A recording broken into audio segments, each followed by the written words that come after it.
Lynne Jebens. Welcome to Journey of an Aesthete podcast. Thank you. You are the guest on this episode, and it's a very, I should say, I always like to say few remarks up front, if you don't mind. We've had all kinds of guests on our episode. We've had, performing musicians, we've had dog trainers, we've had writers, poets, novelists, actors, actresses, painters.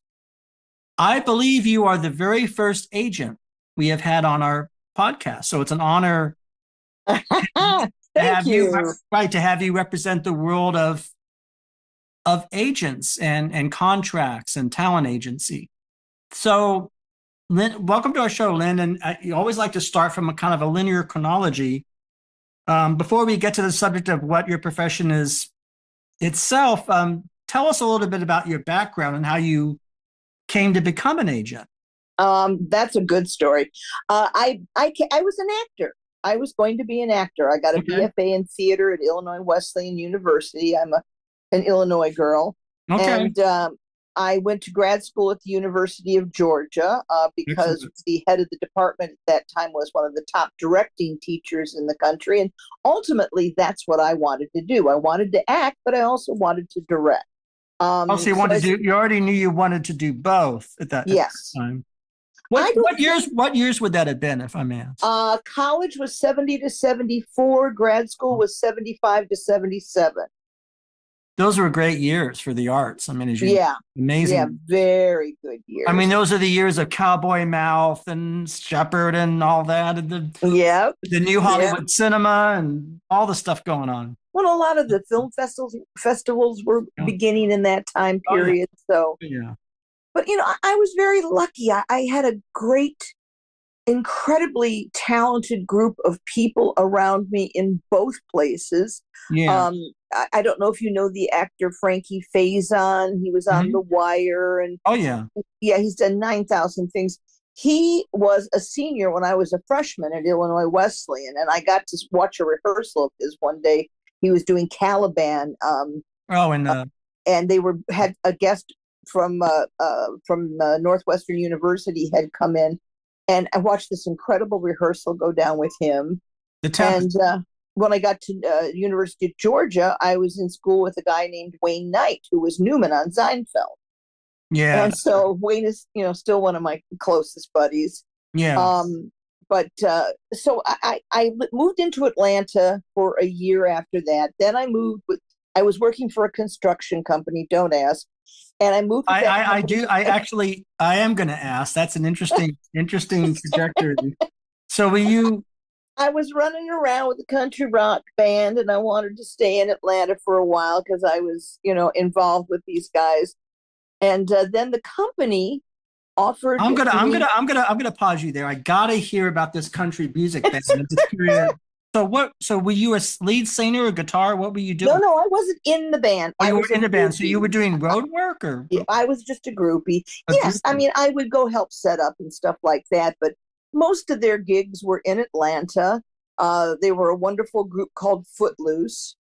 Okay. And they don't exist anymore, but a lot of the guys who are still alive are still working, in the music business. And then I realized if I did not leave, I wasn't going to leave. And I needed to get to New York. And by that time, my closest buddies at Georgia were already up there. So I got an offer from the company to move to Baltimore with them and set up the office there. And I thought, okay, that gets me so much closer to New York. It'll be easier to make that transition. So I lived in Baltimore. So you were already thinking you're in Atlanta, you're involved in country music and working with this band but yet you had your eyes set. You knew you eventually wanted to go to New York, that right? Yep. Yeah, so you had kind of a very specific goal. I did. I mean, I was a theater baby. Film and TV I can live without, but I'm a theater baby at heart. So New York was the place I needed to go. Sure. So I moved to Baltimore, and probably like every third weekend I was up here in New York. I'd take the train up and spend the time with the guys and got to know the city and everything. Right. And when I finally moved up here, I lived with Wayne and Sam and David, who had this huge apartment on 71st and Broadway. So that's who I lived with when I first moved up here. And got up here. I was doing the visit weekend. Okay. And Wayne and I were sitting in his bedroom, having a beer on a hot Sunday afternoon. And he said, you'd make a great agent. And I went, piff, piff, piff. I'm an actor. Yeah. And I got on the train that afternoon and I started thinking about it. And I said, you know what? That's not a bad idea. Yeah. Because I am a character actress, a young character actress at that time. And I could not name 10 female character actress parts in the American theater at that time. I could have. At that time, well, hold that thought. I'm a strange person. So in the 1970s and early 80s, I spent my summers in New York City with my folks. So I basically saw every production that came through there, whether it was Vanities or the Hot L Baltimore, or I love Hot L. Cowboy Mouth, or I think the last production I saw with my folks was the Hurly Burly, the famous one, So I definitely am. So when you mention character actors, to me they're actors. I mean, they're not. So whether it's Jill Eikenberry or Swoosie Kurtz or whoever it was, I used to babysit for Jill and Michael when I first moved to New York. Really? Yeah. That's another story for another time. Yep. But you know what? You have to be realistic. I was young. Yeah. I would work all the time in the industry. Were I in my 40s and 50s at that point? But I was 27. Okay. So I should have said 27-year-old character actresses. They weren't writing parts for those kinds of actors. Interesting. So I thought, you know what? I can learn the business of the business, which I knew was difficult. I will meet all the casting directors, and I was a good actor, so I wasn't worried about having my foot in the door and being able to back it up. Right.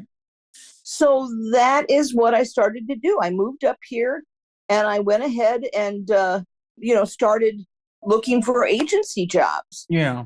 And that's what I did. I wanted to do legit. I didn't want to do commercial. I didn't want to do kids. I didn't want to do voiceovers.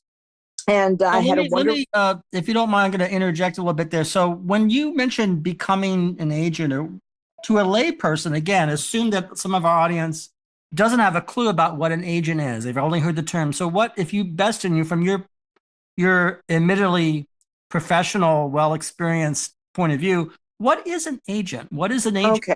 What does an agent do for a performer or an actor that doesn't happen without that agent? Just if you know.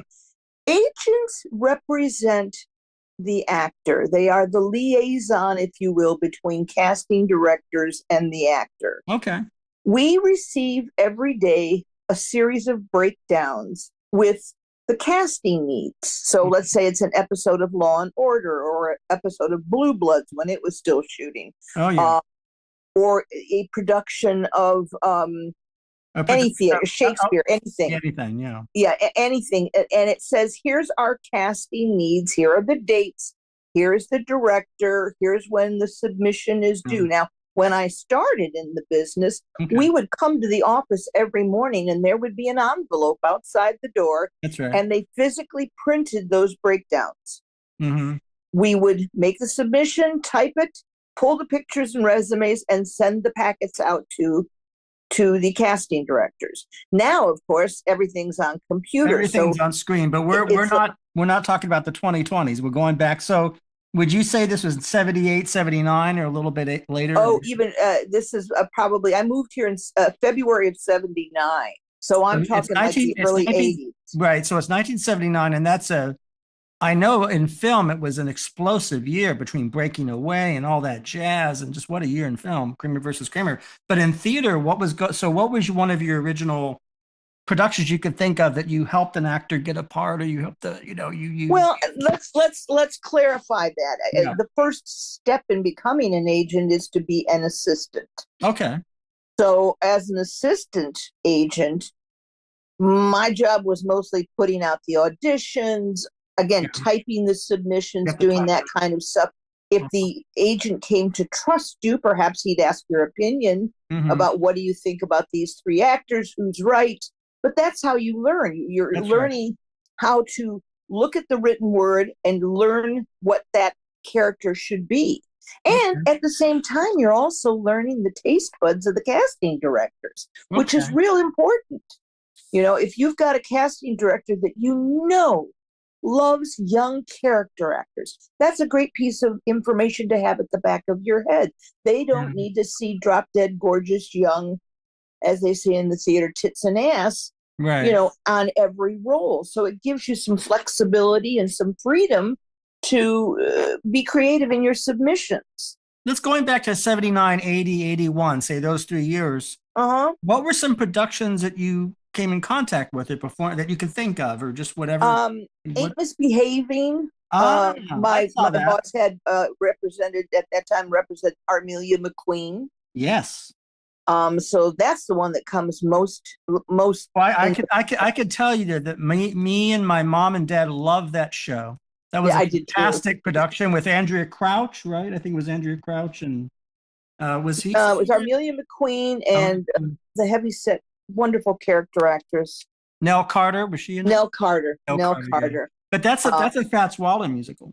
Yes. That's some of the greatest music. Fats Waller's in. And your feet's too big. Yeah, that's mad at you because your pedal extremities are colossal. Yeah. Yeah. So you worked on that show. Was that Well, I didn't work on the show. Right. I worked on getting the actor into the audition. Right. Our only job as an agent is to submit who we have. Yeah. Hope that somebody appeals to the casting director, and then the casting director says, I want to see these people at this time, at this place, with this material. I misspoke. Of course, you're not doing the production, but what I mean is that, you know, Richard Maltby, whoever it was it Richard Maltby, called you? You got to know who you would talk with in that. It was originally. No, it would be the casting director. Yeah. We don't talk. None of this. That part of it doesn't come till the actor is hired. Right. So we deal. I think, if I'm not mistaken, it was Hughes Moss may have been the casting director for that production. It was Julie Hughes and Barry Moss. Right. Both who unfortunately are no longer with us, but they were wonderful casting directors. I mean, that's a memorable show. I think about that show today. And you talk about. I just referred to it recently with somebody on the phone about that production. So So that was the first, and so talk a little bit about, if you want to, another production or something memorable about. Honestly, that's a long time ago. A long time ago. I can't. There was an actor named Jim Langrel. Oh yeah. Who played Jimmy played the Grease, the original production of Grease. Right. He was the radio jockey or whatever that character was. Yeah, disc jockey. Jimmy was in that. Yeah. I'm sitting right across the room looking at a picture of Jimmy on my wall here. Wow. Somebody was a very dear friend over the years. But those are the only two I can think of. And again, you have to keep in mind, I wasn't working on them. I was doing the grunt work, so to speak. Right. So I think probably my boss, Danny, would be better, able to think of those things than I am, Yeah. It really wasn't until I started to become an agent and you're starting to be aware of who's being seen for what and what casting directors like what actors that you are more conscious, I think, of the things that you're booking, That's true. Well, so give me an example. So this is interesting to me. So you're sort of connecting performers or actors with the casting director. So what would be an example later on or that time that comes to mind of an interesting and unusual, say a production that's out of the ordinary maybe, or doesn't have to be musical, it could be theater or something where memorable where you really making that connection was instrumental or was I do have a funny one. There was a wonderful play called Italian American Reconciliation. Oh yeah, I saw that. And it was John Turturro. Yes. Who had the lead. Yep. And his cousin, and it was, and these are all Italians, was an actor named John Pankow, who was my client. Wow. Now, Johnny was as Irish as the day is long from That's Chicago. Right. You know what I mean? He was cousin Ira on Mad About You down the road. Right. That's right. And has done 9,000 things over the year. In fact, his wife, Christine Sutherland, was also a client for a long time. And she was Buffy's mom on Buffy the Vampire Slayer. Yeah. I should say all these, in case the audience, these are all some of the greatest actors. They may not be household, Panko but go ahead. I just wanted to make. Yeah. Yeah. And in fact, Johnny and Christine have kind of retired right now. Their daughter had her second son. So they're playing grandma and grandpa, and people call and make them offers, and they say yes or no, and they've been very successful in their careers and no longer have to go through that whole audition thing, But so but Johnny was so Irish, and I thought there's no way in hell they'll look at him, but he's so right for that part. So I submitted him, they saw him, and they hired him. Johnny was like he's what I call one of my favorite actors because he's got so much ability to be a chameleon. Oh, he's an amazing actor. Same with Wayne. I mean, Wayne was the same way, and my ex-client, I say ex-client only because they moved to Los Angeles. I don't work that market. But Stephen Root, who was my client for many years, is still one of my best friends. Stevie's a chameleon. Yeah, he is. He's Milton on Office Space. Where's my space? Oh, yeah. And he just played an asshole on Barry, the series Barry. He was I love. the cousin. Well, Barry's a great show. I wanted to ask you. You talked about the chameleon. That's the second time you've used this word. What when you say that a particular actor is a chameleon, what do you mean exactly? In a more, it may sound obvious at first, but it might not. They have the ability to change color. Okay. They have the ability to do comedy. They have the ability to do drama. They can be good guys. They can be bad guys. Their scope and range is so large that you don't have to limit them to a certain type of character. Which brings up a point that I will make to skip ahead just a little bit. I think that's one of my frustrations in the industry now. Yes, is that everyone trains to be an actor, to hopefully gain the knowledge and the ability to pull out of yourself the good things, the bad things of a character, whatever. Right. The industry now has gotten to the point where, they want you to be what you are playing. And that irritates the hell out of me. Well, that's why I guess you would say that's antithetical to the chameleon. The chameleon is, I guess the actor, the human being sort of embodies that person. It's not necessarily them. It's not the same. And there are certain things where that I agree with that. For instance, to say that somebody is Native American character. Oh yeah. For a long time, you didn't have to be a Native American, but years ago, this changed that if they want somebody Native American, I have the right to call a lot of my clients and say, you've got to be off that list unless you can give me a tribal affiliation. Oh, sure. And I do have a couple, but one's a woman, one's a man who's also African American, so he's got this range in the background. But it's gotten to the point now where it disturbs me, the fact that you have to play that part. Right. Okay, so you have to be transgender. You have to be gay. You have you mean if you're playing the director Fassbinder, you must be a gay German man, right? Yeah. Well, that's funny. I'm sort of thinking, in a way, that's going back to the classical studio, because in the old system, it was about the star always being themselves, right? Always not acting and being the same person, or is that kind of a? So maybe that's something that I think. Well, that it was. They in those days they would have, white guys playing Asians. They'd put makeup on them and make them Chinese. I mean, look at Breakfast at Tiffany's and Mickey Rooney playing an Asian. Oh, sure. Well, that's never. I wasn't. Of course, I was excluding examples like that. What I was saying is that you think about sort of the stars of that time. They are people. If you read Pauline Kael's essay, "The Man from Dream City," which is her love letter to Cary Grant. It's always Cary Grant's always in a certain sense Cary Grant. In other words, so I'm wondering maybe if our time now is I don't know. Maybe this is full of shit. I don't know. Is a return to that in a certain sense because you're always the same person, or you're identified? No, you can still do other. Cary Grant was. I'll put Cary Grant in that chameleon thing. He could play. Yeah, good he guys. was. You're right. He was a great actor. Bad guys. Oh yeah. Comic roles. He could do very serious roles. Right. I mean, a lot of his early film work was, comedic stuff. That's true. What's the one with the Katharine Hepburn where she brings home the tiger or the Bringing Up Baby. Yes, Bringing Up Baby. Yeah. Yes. I mean, he was hysterical. Well, no, he was versatile, but what I mean is that there was a sense in which, I'm just take polar opposite, somebody who's really a chameleon, you can never tell who they are.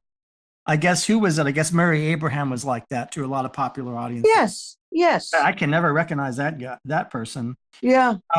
As opposed to somebody who's sort of playing themselves, like a Tom Hanks, who's always a Tom Hanks. Well, see, now I disagree. I think Tom Hanks is a wonderful actor, and he's had range too. You have to take jobs that are offered. That becomes actors need to work. That is a mental state for them. Sure. They have to work. Sure. I had a client call me today who said, I haven't had any auditions. And I said, well, there aren't any auditions to be had right now. You forget this time of year, things kind of slow up and shut down. And look, we just went through COVID. We just went through a strike. It's changed everything. Well, hold that thought before we get to how it's changed everything. I wanted to go back to Tom Hanks and what I meant. So yes, it's true. So I didn't mean to take away from his versatility. So if we see Tom Hanks in Philadelphia, right? Clearly that's different than Big, and clearly that's different than Castaway, but he does more or less look the same. In other words, an audience, unsuspecting audience member says, "Oh, I recognize that person." That's different than an actor that really changes visually, and it's really almost disguised. Again, I'm looking at this from an outsider's point of view, an audience member's point of view. Now, from one point of view, that none of this I'm saying matters at all, because there's the work and there's the end result, right? Because in a way, the end result is what's important, right? Exactly. But you talked. I didn't mean to interrupt, because I wanted to know it's important to discuss this. How the changes in the industry seem tremendous. Talk about all these things, pandemic and all these things. Well, it certainly changed the way casting is done now. Yeah. No longer do you have actors who go into a room and audition. Everything is put on tape now. Mm-hmm. And I have said the biggest problem has been for me. Now, I'm an older woman, darling. So, I mean, It's been hard for me to make that adjustment too. But my clients, anybody who's over like 55, I've had to say to them, you need to get to a class, or you need to have somebody dependable who you can call on a moment's notice and say, I need to put this audition on tape. Yeah. Because that's been the hardest for all of us of a certain age, because we weren't raised on computers and all this rigmarole. You and I are rather similar. I mean, I'm a Gen Xer. I'm 57. So we're a different generation. But my girlfriend's 71. So I'm 73. So exactly, you know what I mean. So we're all right. So I have no problem with ages. I just I guess that's an issue of, as you said, familiarity. Yeah. Are younger people really like computer native? Are they just so comfortable with computers and screens in a way that... Absolutely. Because they're doing it in school. Yeah. The first time I worked on a computer in any capacity was with the last job I had, which was about 30 years I was at that one. Yeah. And I would say it was probably a good 10 years into that job before the whole thing flipped to computers. So now I'm learning how to work a computer. Yeah. And I'm doing pretty good for an old broad. I will say that. I'm very proud of myself. Well, we're doing it right now. Exactly. We're doing it right now in this episode. So I want to rewind a little bit to some memorable, say you're a production. So let's talk about three. I'm going to break it down. This is my own count. 3 different kinds of productions. Okay. Doesn't have to be staged necessarily, although maybe it was usually staged, but a production that, shall we say, is a little unusual or has a limited audience appeal, say something a little more on the avant-garde side, right? Mm-hmm. A production that's more commercial, like a Grease, that has this popular appeal, and maybe something in the middle. Let's take what comes to mind in these 3 different categories: an actor, or how that would work, or how that would. As far as what, my love? I'm not understanding. As far as connected in actors to those 3 different types of productions.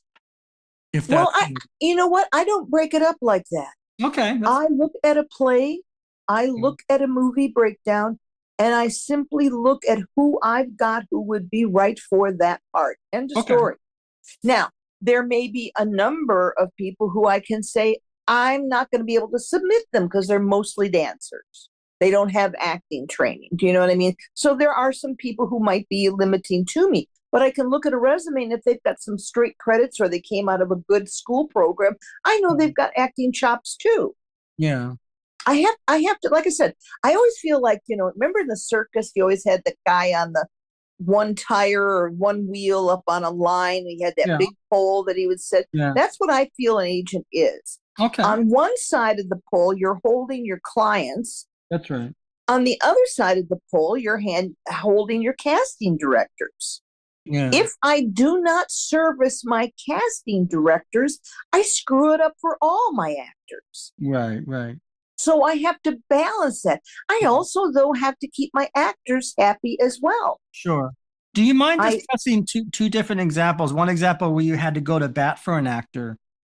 Just could be anything that comes to your mind. And another example where you had to go to bat for a casting director and rein in an actor. If anything. Yeah, I got a couple of. That's interesting.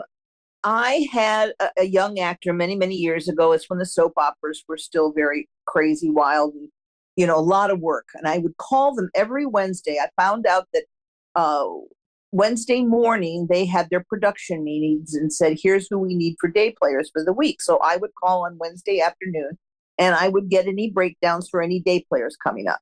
Mm-hmm. I had this young kid. His picture was terrible. I'm talking terrible. Uh-huh. But he was really handsome, and he was so right for that market. So I kept submitting him, and I would call the casting director and I would say, you got to trust me. You got to trust me. Finally, one day she said, okay, I'll give him an appointment. She called me after the appointment and said, he needs new pictures. He's adorable. What is that piece of crap he's using? And she booked him on a reoccurring under 5 that lasted about 4 months. Yeah. And luckily, he was then able to afford to get new pictures and resumes. That's good. Yeah.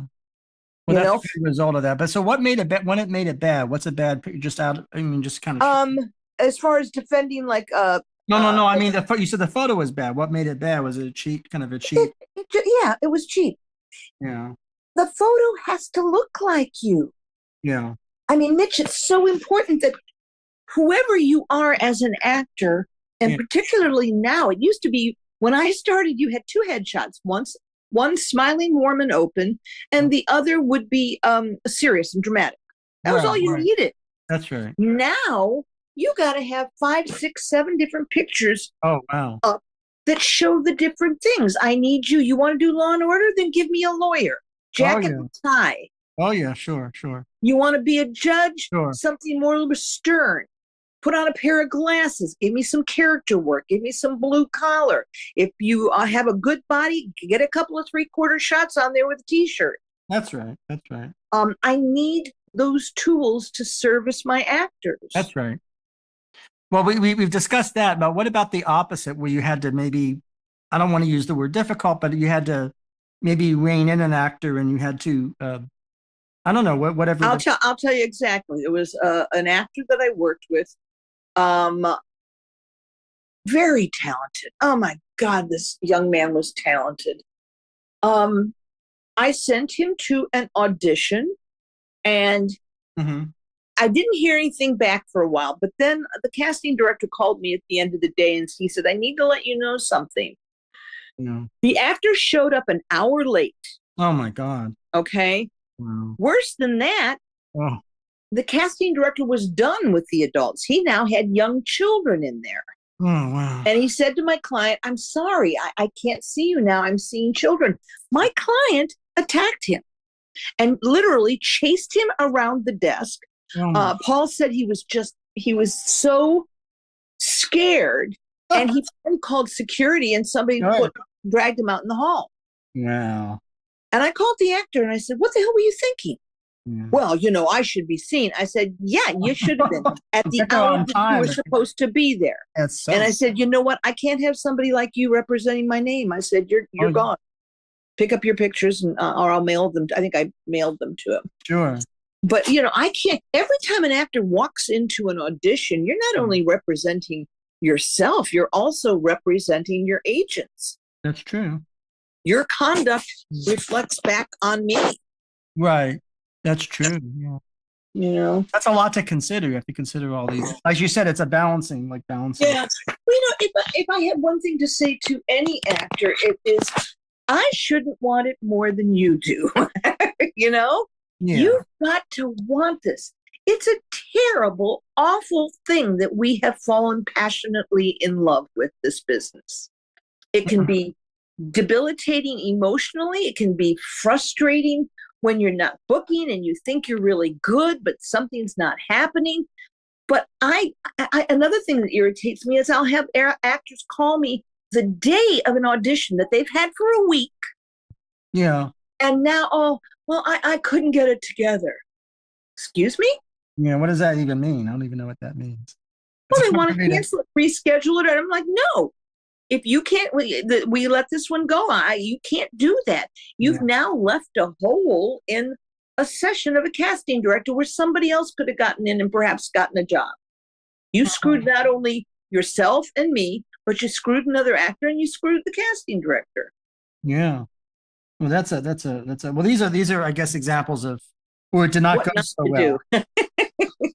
What not to do as an actor. Not to do. What are some productions that you want to mention that meant something to you, or you felt that you made the perfect, I made the perfect, without my actor, without this actor, that production would not be what it was. You could think of. Well, definitely Italian-American Reconciliation. Okay. I definitely think John was a huge asset to that show. Oh yeah. And again, not being Italian, he was just, it shouldn't have been his part, and it was. Let's see, what else? Oh, see, I wish I knew you're going to ask questions like that. Could I No, it's okay. I mean, it's just, there've been so many things over the years. I mean, even if an actor has had a small part in a big production, being able to see that. I mean, I met Julie Andrews because I had somebody, two people in the chorus of Victor Victoria. Oh yeah. Huge thrill in my life. I grew up with Mary Poppins and The Sound of Music, which I think I've seen like 5,228 times. So stuff like that. I've had friends who have booked shows that I had nothing to do with, but it gives me great joy to see the success that my friend has brought to that production. There's a show. In fact, they're great. Oh, go ahead. Go ahead. There's a show. What were you going to say? Well, they're bringing back the play Art. Oh, wow. Broadway, and it's going to be, I just saw this. It's not in my head yet, but who's the British actor who had the talk show and it just closed down? Wonderful comedian, actor, singer. Oh, he did the talk show where they did the karaoke in the car. Oh, you know who I mean? It could be Ricky Gervais. There's a lot of. No, I'm not a BritBox expert like you. Okay, no, I mean his show was in this country, but if I'll think of it if I don't think of it. But him and two other wonderful actors. It's just a 3-person play, and it's about these 3 buddies, and one of them has bought a piece of art that hangs on the wall. Oh, I know I've seen the play Art. Okay, and actually, my friend Wayne was the replacement of the heavyset character guy at the end of the run. Mm-hmm. And so to go and see Wayne with those big names that he was up on, that was thrilling to me. Sure. Absolutely. But, at this age, I have seen so much theater, not as much as maybe my boss, who's much younger, but goes to everything. Yeah. It's sometimes hard. Like I'll hit on something. There'll be somebody says a line or says a word, and I'll go, "Oh, okay." I remember that production. Yeah. How about the matter of actors and actresses, men and women, or trans, or whatever the different? Because you mentioned a lot of male actors. What about the actresses? The experience of actresses going into productions and parts. Anything? As far as any of my people, you mean? Anything that comes to mind. See. This is going to sound terrible. They're all actors to me, whether they're male or female. That's right. Okay. They are trained. They've come from good programs. They've worked with good people. I really don't think, I mean, again, I have to work under the guidance of a casting director who has needs. Right. I have to help him solve his casting problems. Hopefully I help him solve his casting. It's what every agent in town is hoping for. But so, I mean, actor, to me, I even refer to women as actors. Sure. I think anybody in the... Well, we are in agreement on that. I tend to do that myself, but I was just wondering, just because I thought, yeah. I mean, it does matter. I mean, if you're doing, yeah, I mean, only because a part in the play might be a woman. Yeah, I'm working with a wonderful woman, a character actress by the name of Denny Dillon, and I've been working with her many years. She was on Saturday Night Live. She was in the, I think she had a 3-year run in there. And she's been on Broadway. She's been nominated for Tony. She won a Cable Ace Award for a character she played on a TV show whose name I just went out my mouth. And Cable Ace Awards don't even exist anymore, but those were like the cable TV awards. The Emmys. The Emmys now cover everything, of course. They do, yeah. But so she's very talented and very, very wonderful. And I love watching her book stuff. She's going to do a show up at the Berkshire Theater Festival this year. So, that's a wonderful actress, It's a remarkable thing to me, Lynne, when people know what they want so early. Like you said, you were in Atlanta, but you knew you wanted to go to New York City. Yeah. I've wanted that since college. Oh, I see. Okay. You know what I mean? That everything to me has been a stepping stone. Yeah. How I live my life as an agent, the things I will do, the things I won't do for people. Yeah. I mean, I think there's a certain modicum of ethics that I hope a lot of agents pay attention to, and some don't. What would be an example of something non-ethical that you would not do, that you've heard about, or what would that? Well, that you lie to an actor that the casting director refused to see them. Well, that person, you never even tried to get him an audition, so you've lied to your client. Wow. Yeah. I know of a situation where the agent didn't pay attention to the calls that were coming in regarding an actor, and then lied, said that he never got them. But he had, and he forgot to call the actor. Yeah. I mean, so there are things like that I just find very unethical. Lying to the casting director that somebody's not available so that you can get another client in. I've heard of that happening. Wow. And, each and every one of us is a human being. Sure. We all deserve a modicum of respect. I don't care who you are. I don't care if you're the biggest agent in New York City. Yeah. Be respectful. Yeah. There's nothing about you that is so high above everybody else. Well,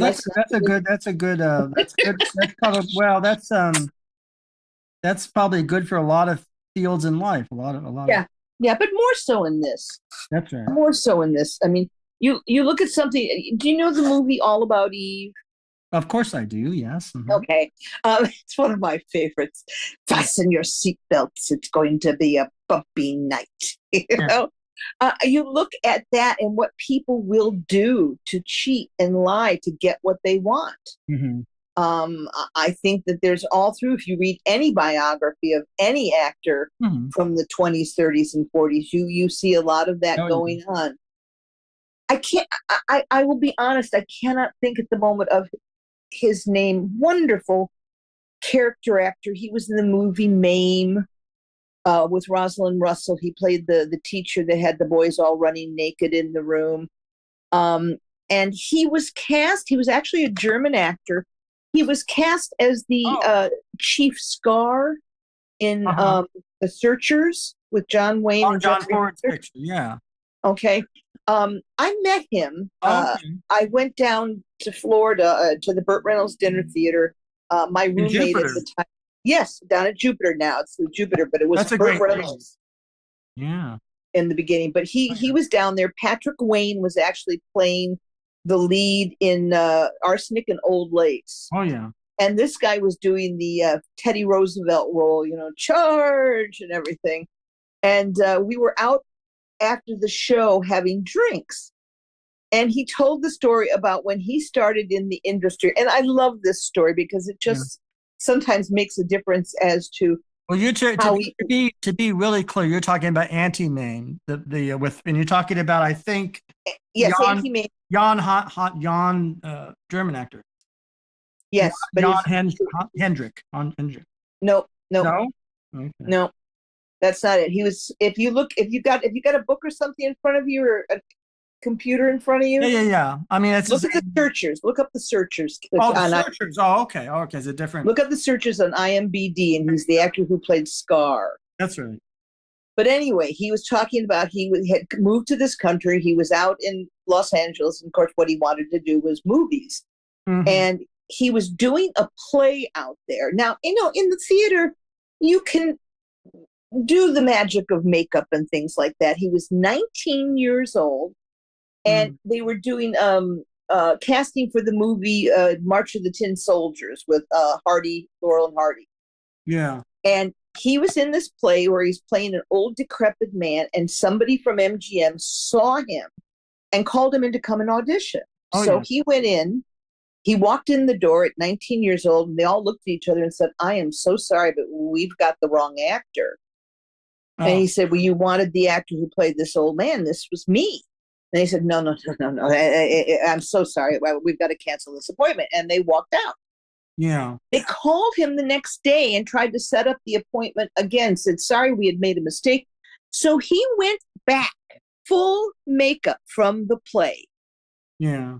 The beard, the age, everything. Walked in. They auditioned him. They offered him the part. And he stood in front of them and said, by the way, and he pulled all the aging stuff off of him so that they saw standing in front of him the same guy who had been there 2 days ago. Yeah. So that's a remarkable story. I mean, I think you're talking about Henry Brandon, I think. Yes, Henry Brandon. Henry Brandon. My brain, part of the problem is I have an encyclopedia in my mind, but the thing about my encyclopedia is that it can miss, sometimes when you get into 50s, it gets a little... Yeah. I'm not a big 50. I mean, I know that stuff, but I'm more maybe 70s and 30, and go 30s, all these different. So I'll remember Jeffrey Hunter, of course, and I'll remember John Wayne. And Alan Hale. But I'm not going to remember the entire, it sounds like you do, the entire cast of The Searchers. I had a mother who loved the movies. Yeah. There was no sense that I became an actor, none whatsoever. I come from a blue-collar family. I'm the oldest of 7. Wow. Nobody else got into the arts. That's a lot of kids. Yeah. In the Midwest in those days, yes. There's five from my mom and dad. And I have 2 wonderful half-sisters who are my sisters. And I only say half to indicate that there's a different parent involved. I'm an only child. I can only imagine, I can't imagine.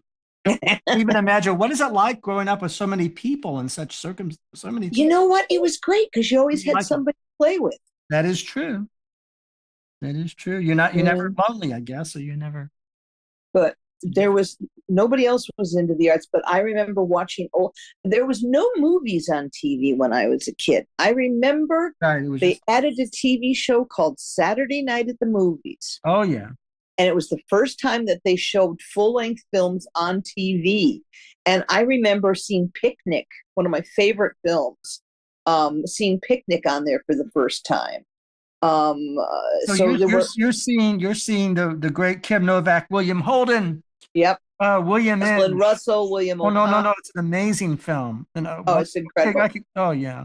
You first saw that as a teenager, or is it? Younger. I was probably maybe 9. Wow. 9, 10. In fact, I that theme song from Picnic is still one of my favorite pieces of music. That's Moonglow. Yep. Moonglow.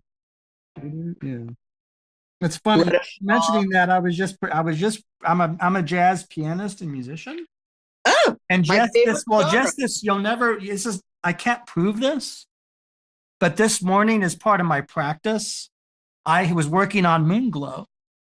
Oh my God. And we're talking about it now. Oh my God. That's really uncanny. That's synchronicity. That's weird. Didn't know we'd be talking picnic. But. My introduction to jazz. My dad was born and raised in Davenport, Iowa. That's Bix. And that's Bix Beiderbick. Right. And my grandmother went to high school with Bix. Oh. I've been to his grave many, many times. Wow. And I grew up with the stories of, it was before the internet, so people didn't have information on people, and they thought he was just some poor kid, and he'd show up at school with no shoes. And Grandma said that they bought him a pair of shoes one day. Now, his father was a big-ass doctor in Davenport. Mm-hmm. But he quit school, moved to Chicago. His career started there, and came back and played their prom. And said, I'm going to play a new piece it's the first time it's ever been played, and I'm going to play for you the Davenport Blues. Davenport Blues, yeah. Davenport. I told that story a couple months ago, and a week later, on my feed on YouTube, it came up the album Davenport Blues, Bix Beiderbick. It was so weird. That's fantastic. I didn't know we'd be talking about Bix. I mean, Bix is one of the good Bix.